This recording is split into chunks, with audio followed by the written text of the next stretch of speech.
Hi there guys, I hope you are having a good day. Now, Bob Arum has said that the deal between Tyson Fury and Anthony Joshua is close, but he has also said he wants Eddie Hearn to stop talking about it, because there are many articles and many people talking about this fight being 80% done and then 90, then Bob Arum saying, no, I'm going to go further, it's 95. So they are going back and forth as to where we are with this deal and who believes we are more advanced. It doesn't really matter. What matters is that the fight happens. So we don't want to be hearing update after update. What we do want to hear is that the fight is made and when it is happening. We do know it will be happening in June. We don't know a specific date just yet and where it will be. Apparently there will be two separate announcements. One announcing the fight is happening and another saying when it will be and where it will be. With the size of this event, that is understandable. I just hope that the fight happens. Now, there is also another fight that will be taking place in April according to Joe Joyce, which is for the interim WBO World Championship, meaning that WBO title will be on the line for AJ versus Fury, which is very important. The main thing at the moment though is they do sort out these little niggles, these little things here and there that won't prevent the fight from happening, like who walks first, who walks second, and whose name comes first. Those things don't really matter in the grand scheme of things. Even Anthony Joshua explained he liked walking to the ring first and having his name come second, feeling like the challenger against Andy Ruiz, so he was happy to do that. One interesting thing that I did hear about is apparently Deontay Wilder has spoken about the opponents he still wants to face in the heavyweight division for the remainder of his career. He spoke about fighting Anthony Joshua, Andy Ruiz Jr. and Tyson Fury. So those are fights that he is interested in. This is what he had to say. The ones at the top who I haven't fought, haven't got on my hands on, that's what I want. I want to clean the division out. Well, he's already fought Tyson Fury twice and he drew and lost one. In my opinion, he lost the first one. So he has been in the ring with Tyson Fury. He hasn't with Andy Ruiz or Anthony Joshua, but he was given the opportunity to fight AJ, especially when AJ offered him more money than he was getting to fight Tyson Fury. Yet, in his own words, he turned that down to go and fight Tyson Fury. So Wilder has been given that opportunity to go for Undisputed, but now it will be Tyson Fury versus AJ in Undisputed, not Deontay Wilder and AJ, which we could have gotten a couple of years ago. But that doesn't really matter anymore. When the push came to shove, Deontay Wilder chose to fight Tyson Fury, not AJ, but that is still a great fight that could happen down the line. And he's also spoken about Andy Ruiz, no mention of Dillian Whyte, which is interesting because when he spoke about 5 potential opponents, when the Tyson Fury fight was not going to happen, he was asked, what are some opponents that you would be interested in? One of those names was Dillian Whyte, but that is not a name he is currently talking about.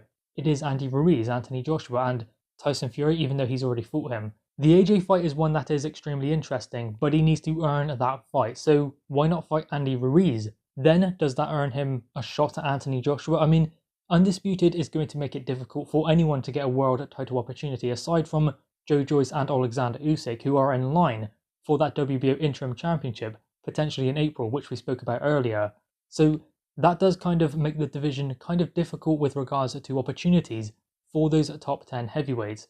The only thing to do is for them to fight one another. So if he wants to fight Andy Ruiz, then great, do it this year.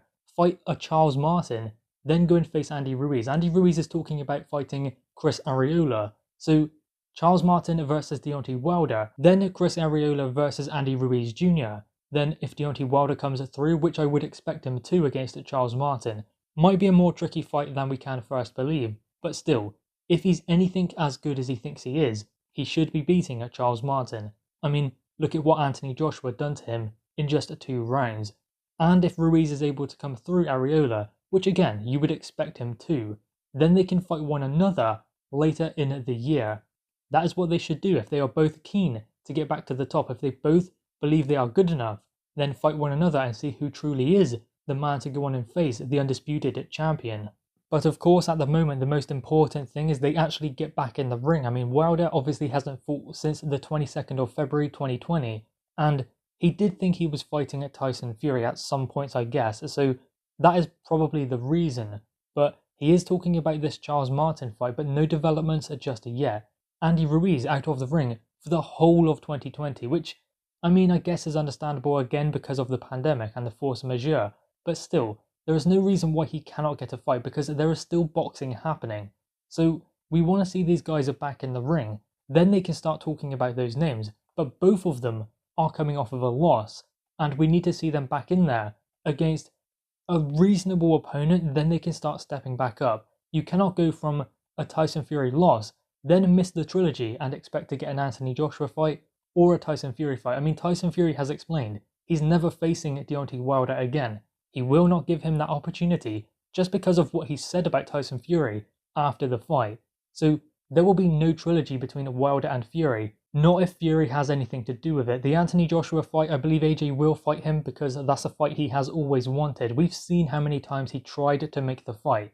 And as we said before, Wilder said in his own words in a tweet that he didn't want the fight. He went and fought Tyson Fury for less money and less of an opportunity to be this great of the heavyweight era to just miss Anthony Joshua. So he cannot expect it to get that fight based off of what he has done currently. What have they done recently? That is the big question. What exactly warrants them being talked about in those conversations for fights of that magnitude if they can't even beat a B or A level heavyweight? Because yeah, they can, but they need to prove it in the ring. That is the only way to do it. There are more sharks in the water this time around for Deontay Wilder, so he cannot fight a Stavern and get a WBC championship. He will have to fight a potential Ruiz fight, a potential Povetkin, a Dillian White fight, maybe a Usyk fight down the line as well. Then he can even get to the next level. That's not the big fight. Back in the day when Wilder became a WBC champion, he fought Stavern. This time around he's going to have to fight a fighter much better than Stavern and not even get a world title off of it. In actuality, what it's going to be is an Andy Ruiz level heavyweight, then he gets to the big opportunity, so he has to come through an opponent like that before getting that chance. And there is a big question mark as to whether he would be able to do that. Who do we believe would win, Andy Ruiz or Deontay Wilder? My money would be on Andy Ruiz. If you look at how Tyson Fury dealt with Deontay Wilder, I mean, not everyone is going to be able to do that. Many will get knocked out trying to execute that kind of game plan. Ruiz won't be one of them, I don't believe. I believe that if Ruiz goes in there looking for Deontay Wilder to push him on the back foot, which he will, going to the body as well, I don't see how Deontay Wilder can deal with him. And I don't even see him getting in the ring with Ruiz in the first place, to be honest. I see Deontay Wilder fighting someone like maybe Charles Martin, then going for a Robert Helenius fight, although he will be rematching Adam Kalnacki instead, so maybe not that one. But I don't know why I just cannot see Deontay Wilder taking a tough fight, then another tough fight straight after, because we've never seen him do it during his career. I mean, we can look at what they are saying now, and he's saying maybe the right things, that he wants it to clean up the heavyweight division. That's all well and good, but when has he proven that in the past? When has he proven that he will get that WBC championship, then go and try and unify? He was talking about Anthony Joshua and unifying the division when AJ was actually doing it. AJ became IBF champion in his 16th fight. Then he went and fought Vladimir Klitschko in his first unification fight in his 19th fight. Then Carlos Takam came in next, which was a mandatory. Obviously Pulev was actually the mandatory but got injured and Takam replaced him. But after that fight came another unification against Joseph Parker for that WBO World Championship. So whilst Wilder was talking about these big fights and unifying the division, AJ was actually doing it. And the reason why Wilder was able to get away with it is because he had that world title. He had that bit of silverware that said he was champion and he can fight whoever he wants, bar a mandatory that comes not as often as it should and not the right mandatory. Dominic Brazil should have been at Dillian White, but it wasn't. So he was in a great position then. This time around, he's going to have to do it the hard way. And all I will say about that is actions that speak louder than words. I like that he's talking about it, but I want to see him in there, actually fighting these guys. Time will tell if he actually does or not. Guys, anyway, what are your thoughts on this? Make sure you leave your thoughts in the comments below, leave a thumbs up, and subscribe if you are new. Thanks guys.